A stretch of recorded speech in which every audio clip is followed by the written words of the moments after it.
कैसे हो एनिमे के चाहने वालों। मैं केसरी नंदन लाया हूँ डीमन स्लेयर का 7वां एपिसोड। अब तक हमने देखा कि डीमन ने तांजीरो को चारों तरफ से घेर रखा है क्योंकि उसका आधा ध्यान उस लड़के और लड़की को बचाने पे है, इसलिए वो उन डीमंस पे सही से हमला नहीं कर पा रहा।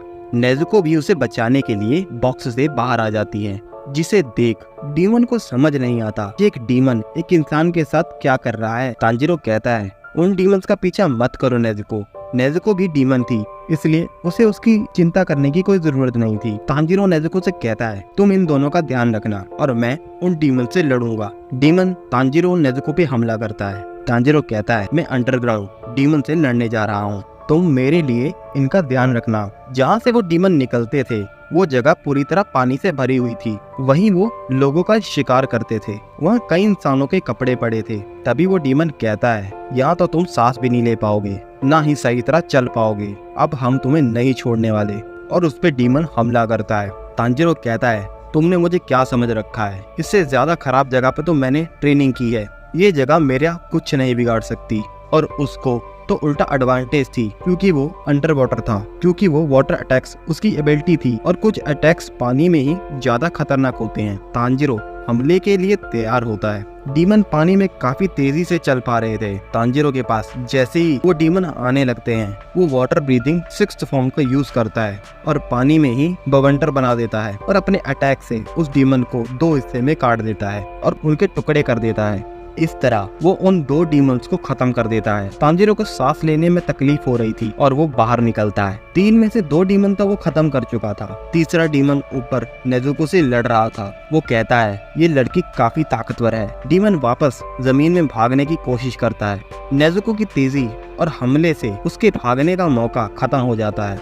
नेजुको उसको काफी अच्छे से धुलाई करती है, पर डीमन अपने तेज पंजे से उसके माथे पर एक वार कर ही देता है। पर जैसे वो दूसरा हमला करने लगता है तभी तांजीरो जमीन से निकल आता है और उसके हाथ को काट देता है। मेरी बहन से दूर रहना। और डीमन दर्द से कराने लगता है और मौका मिलते ही उसका दूसरा हाथ भी काट देता है। डीमन कहता है क्या मैं ऐसे छोटे लड़के से हार जाऊंगा? तांजीरो उस डीमन से पूछता है तुमने कितने लोगों को मारा है? वो कहता है मुझे लोगों को मारने में मजा आता है। जब कोई 16 साल की उम्र को पार कर लेता है तो उसका फ्लेवर खत्म हो जाता है, तो मैं 16 साल से नीचे की लड़कियों पे हमला करता था। तांजीरो गुस्से में उसके चेहरे पे तलवार से वार करता है। मुझे मुजान किबुसुची के बारे में बताओ। डीमन से कुछ बोला नहीं जाता।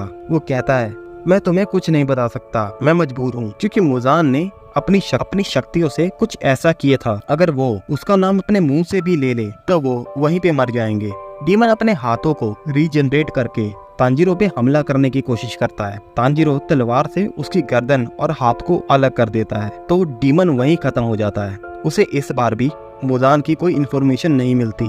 तभी उसको नेजुको का ध्यान आता है। नेजुको वहीं सो जाती है।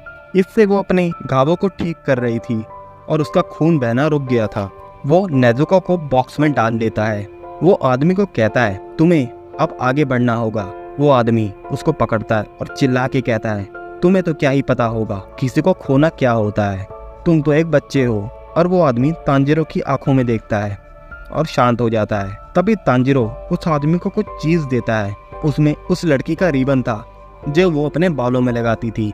उसे देख वो रोने लगता है।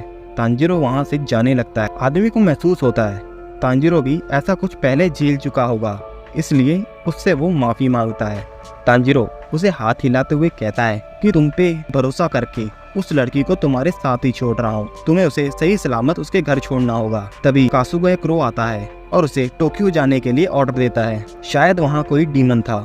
टोक्यो काफी रंग बिरंगा और इंसानों से भरा हुआ शहर था, जिसे देख तांजीरो थोड़ी देर के लिए दंग रह जाता है। तांजीरो एक उडान रामेन स्टॉल पे जाता है और उनसे खाने के लिए कुछ नूडल्स मांगता है। तभी उसे एक डीमन की काफी तेज स्मेल आती है और उससे उडान नूडल वाला बाउल नीचे गिर जाता है। वो इस स्मेल का पीछा करने लगता है। ये वही स्मेल थी जो उस दिन उसके घर पे भी थी। ये स्मेल थी मुजान किबुसुची की। स्मेल को सूंघता हुआ मुजान किबुसुची के पास पहुंच जाता है और उसे रोकता है। और जैसे ही उसे मारने के लिए वो तलवार निकालता है तभी एक आवाज आती है डैडी। मुजान इंसानों के बीच छुप के इंसान बन के ही रह रहा था। तांजीरो ये देख रुक जाता है और काफी घबरा जाता है। क्या पता मुजान किसी इंसान पे ही हमला कर दे, इसलिए वो उस पे हमला नहीं करता। तभी मुजान एक आदमी पे अपने पंजों से वार कर देता है और वो आदमी डीमन बनने लगता है और साथ खड़ी अपनी बीवी को ही काट लेता है। इस तरह ये एपिसोड यही खत्म हो जाता है।